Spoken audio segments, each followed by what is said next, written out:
South Africa is enduring an unprecedented power generation crisis. Electricity blackouts continue across the country as its power monopoly, Eskom, plunges deeper into chaos.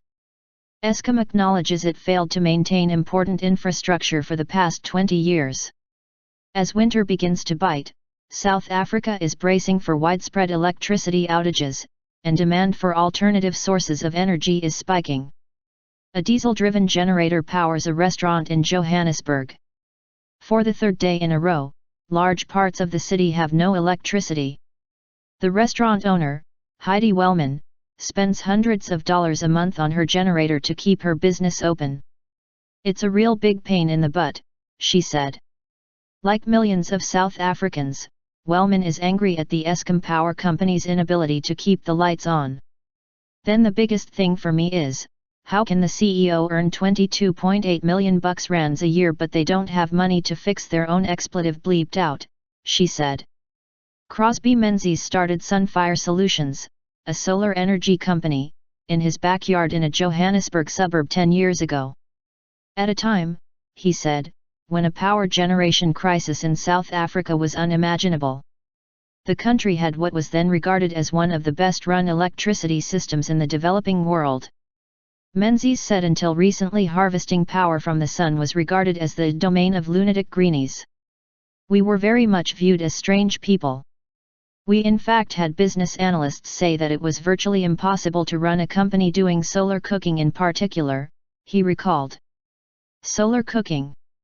But now," said Menzies, "regular blackouts mean more South Africans are embracing his sun-charged products. Like his portable parabolic cooker." Menzies' colleague, Xander van Manen, described it as a magnifying glass in reverse.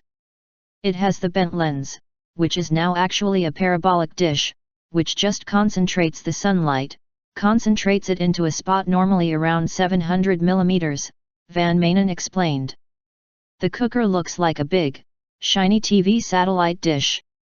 We keep them stored upside down," Van Manen said, "because it concentrates sunlight. It can be quite dangerous if left be, it'll set things around it on fire." Van Manen turns the dish towards the sun. It is lined with aluminum tape which reflects light on a spot directly under a pot, which is secured to the dish by a metal stand. Soon, a stew is bubbling. The sunlight is so hot that when Van Manen holds a piece of cardboard in its beam, it flames within seconds.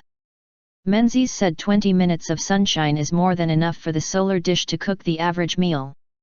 "That's a clean cooking kit and we estimate that could reduce your cooking energy needs by 80% straight off the bat," he said. Mini solar system. Menzies is also supplying what he calls a mini solar home system. It's a miniature array of photovoltaic solar panels that charge a small battery when left in the sun for a while. "So we've now probably got about 6 or 7 brilliant lights that can really light up a house and people can do their homework with, and we've got the same solar lantern, phone charger combination, some with radios, actually," he said. "It can charge tablets, it can charge smartphones, it can still charge 3 or 4 normal phones possibly in a day." Menzies said harnessing the sun's power makes sense in a sun-blessed country. He said many citizens also want to end their dependence on Eskom because of the rapidly rising costs. "We're probably paying 350% more. We've gone from the cheapest energy in the world in 2008 to now having one of the most expensive," he noted. Menzies predicts that as South Africa's electricity catastrophe peaks in years to come, many residents will invest in solar energy, the cost of which will become steadily cheaper.